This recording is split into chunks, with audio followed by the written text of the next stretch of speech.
Okey, untuk waktu ini kita nak berkongsi tentang satu topik yang sangat penting untuk kita semua, bukan saja pengurusan kewangan hari ini tetapi memberi kesan kepada impaknya sewaktu kita bersara nanti. Tabungan hari tua berapa sebenarnya yang cukup? Jadi kita bersama dengan tetamu kita pada waktu ini Dr. Muhammad Zaidi Mazhabri yang merupakan pensyarah Jabatan Kewangan Fakulti Perniagaan dan Ekonomi Universiti Malaya. Assalamualaikum. Waalaikumsalam, apa khabar? Baik, syukur Alhamdulillah. Cuma sekarang ni rasa risau pula. Sebenarnya berapa yang perlu kita ada status terkini mengenai tabungan persaraan rakyat Malaysia. Itu kita kena reveal, kita kena bagi tahu dulu kepada rakyat Malaysia.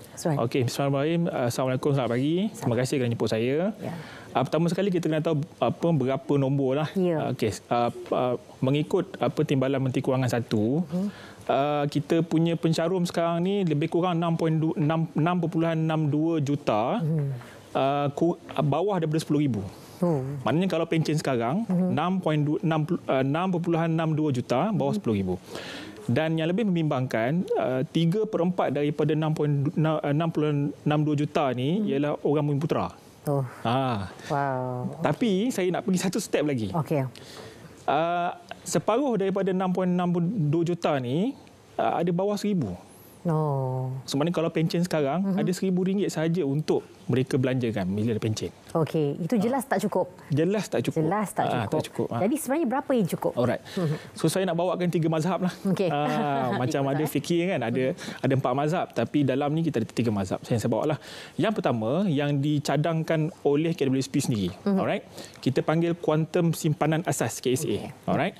So KSA ni EPF akan kira berdasarkan bila pencen umur 50 contoh, alright. So ada dan berdasarkan data daripada statistik tadilah.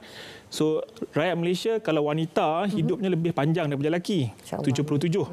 Kalau lelaki 74, so ambil tengah-tengah lah 75. Maknanya 20 tahun selepas pencen berapa yang akan dibelanjakan setiap hari, right? So kadar simpanan kuantum simpanan asas ni juga di benchmarkkan against kadar pencen minimum oleh penjawat awam, iaitu RM1,000. Alright. So kalau 20 tahun, maknanya RM240,000. Rasa cukup tak? Tak cukup. Kan? Kalau RM240,000 kalau bahagi, maknanya 1,000 sehari belanja berapa ringgit je sebenarnya. Kan? Alright. So mazhab yang kedua ialah yang dicadangkan oleh Bank Negara Malaysia. Alright. So maknanya kita panggil living wage ataupun pendapatan yang boleh hidup lah, 2,700 sebulan. Alright, so bila pencen kita nak belanja 2,700 sebulan. Alright, 2,700 sebulan ni bila kita darab 20 tahun, kurang lebih 648,000. Rasa cukup lagi tak? Tak. Maknanya 2,700 sebulan sekarang ni kalau kita duduk sekarang ni punya gaya agak-agak cukup. Masih lagi tak cukup sebenarnya. Sebab kita kena ambil kira faktor inflasi. Bila harga barang makin naik, so duit kita semakin mengecil. Okey, mazhab yang ketiga yang dibawa oleh Private Pension Administrator ataupun pentadbir pencen swasta negara lah. Mereka mencadangkan apa jua gaji yang kita earn pada waktu pencen yang kita dapat masa pencen tu, kita pencen nanti kita nak kurangkan sikit, downsize sikit saja, maknanya 2/3 daripada inilah gaji pencen tu. Tapi yang itu lebih fleksibel dan saya rasa lebih sesuai lah. Sebab kalau kita letakkan amount ataupun kadar yang tetap dan inflasi akan makan lah. So bila kita aim untuk pencen dengan 23 gaji, saya rasa yang itu lebih sesuai lah. Tapi saya nak bawa satu lagi inilah, maknanya sudut pandang lah. Malaysia ni sekarang pada tahun 2020 mengikut Bank Dunia, sekarang sudah menjadi negara tua. Maknanya 7% daripada kita punya populasi sudah tua. Dan pada tahun 2044, kurang lebih lagi 20 tahun lagi, Malaysia akan jadi negara tua. So kita tengok Jepun kan selama ni kan, kita tengok Jepun negara tua, kita dah tak lama lagi ni. Maknanya kurang lebih dalam 2 dekad lagi negara kita akan tua. 2065 negara kita akan menjadi negara sangat tua ataupun super aging.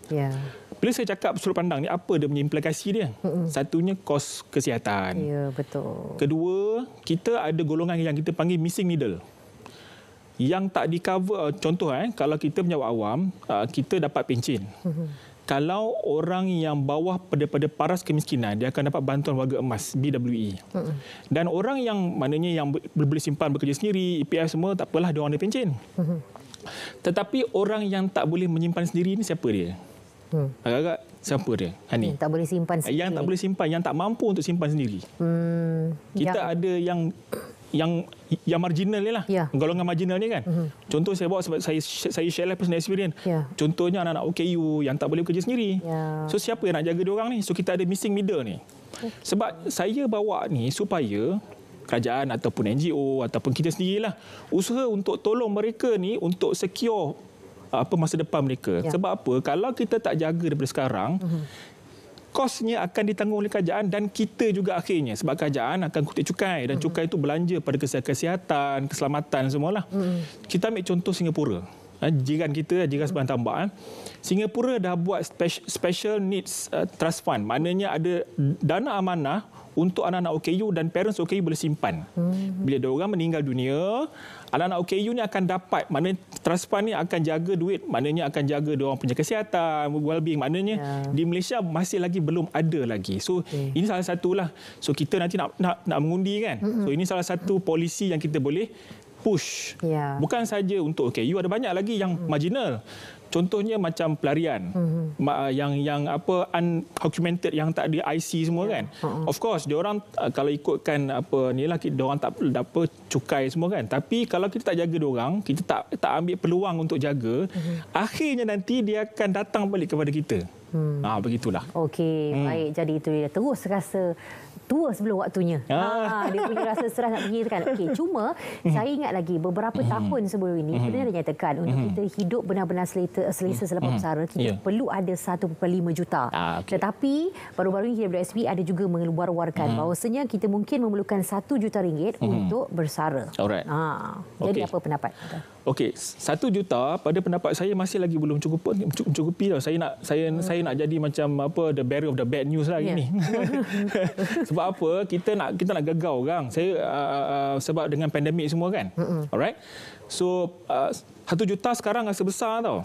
Bayangkan lagi 20 tahun, 30 tahun. Okey, kalau kita bahagi 1 juta, kalau 20 tahun kita bahagi, kurang lebih sehari kita akan belanja RM100 lebih. Sebulan RM4,000 lebih. Rasa-rasa RM4,000 lebih. Lagi 20 tahun cukup tak? Kalau kita tengok statistik, nanti Datuk Seri baru tadi kan. Kalau tengok statistik yang baru dikeluarkan ni, mungkin akan naik lagi tau. Dan kalau ikut kenanga research, mereka expect tahun ni inflation akan masih lagi naik sebab kita masih lagi dalam fasa endemik, semua nak start balik kan. Itulah. So saya rasa even 1.5 juta tu pun is a bit of a stretch lah. Baik, sebab tak terbayangkan macam kalau kita tak dapat nak uruskan kewangan kita lebih baik, kita sendiri pun tak cukup ni. Betul. Nak tanggung pula orang lain. Jadi itu yang disebut tadi golongan the missing middle, selain daripada pesara perkhidmatan awam dan juga penerima bantuan warga emas ini. Jadi apa sebenarnya yang boleh kita lakukan sekarang ni? Alright. So ada 2 level lah. Macam makro tadi saya dah terangkan lah. So ada perlunya kita set trust fund untuk mereka yang marginal ni. Ataupun ada satu lagi yang untuk makro ni ialah social insurance scheme ataupun So kita maknanya yang have ni, maknanya yang ada mampu ni, kita kena bantu mereka yang dengan yang kurang mampu. Maknanya kita guna konsep ta'awun ataupun tolong-menolong itulah. Maknanya kita carum mungkin RM1 sebulan untuk kita bantu mereka ni. Yang itu nombor 2. Tapi pada peringkat mikro, saya nak galakkan kepada suri rumah contohnya. Kita ada Aisuri. Sekarang dah tukar nama lah. Aisuri. Dan kerajaan akan match kan. Termasuklah pelajar pun boleh juga sebenarnya. Dan saya galakkan juga kepada gig workers untuk start carum EPF dan Perkeso. Sebab apa, kalau apa-apa jadi pada kita adalah maknanya backup plan untuk kita punya keluarga. Begitulah, maknanya ada makro level dengan micro level. Okey, dia bercampur ke pangkalnya adalah kemahuan untuk dapatkan informasi, ilmu supaya kita terdedah dengan perkara-perkara seperti ini, supaya kita dapat menyimpan sekarang ini lebih awal. Okey, jadi kalau kita nak hidup lebih selesa pas waktu kita bersara nanti, jadi berapa banyak simpanan sebenarnya kita perlu letak ke tepi? Kalau dia kata 10% daripada gaji lah kan. Sekarang ni relevannya? Saya punya pendapat peribadi ialah 23. Maknanya sebab kalau saya bagi set amount, maknanya 240 atau 648, lagi saya cakap dia akan dimakan oleh inflasi lah. Betul. So saya sebab kita tak mau downgrade banyak sangat. Dan bila kita pencen, kita nak ke pindah ke rumah yang jauh lebih kecil, bawa kereta yang jauh lebih kecil. Ada orang yang boleh buat macam tu, saya tak nafikan. Tapi untuk seorang yang maknanya kita ikut normal punya inilah hajateri kan, untuk mereka downgrade ataupun turun taraf secara mendadak tu berat. So saya rasa 23 tu cantik lah. Sesuai. Dan bila kita bergerak, kita bergerak dalam karier, gaji kita insya-Allah akan naik. So bila 2/3 tu akan insya-Allah tampung inflasi itu. Sebab inflasi, saya itulah nak kata jihad, nak kata lawan, nak sifar inflasi semua ni, bukan nak kata mustahil, tak. Boleh buat, cuma kita tak boleh pandang inflasi itu sebagai musuh yang terlalu ekstrim. Sebab apa? Kalau tak ada inflasi, negara kita tak berkembang sebenarnya. So nak kata dia sebagai boogeyman yang kita perang, saya kurang setujulah.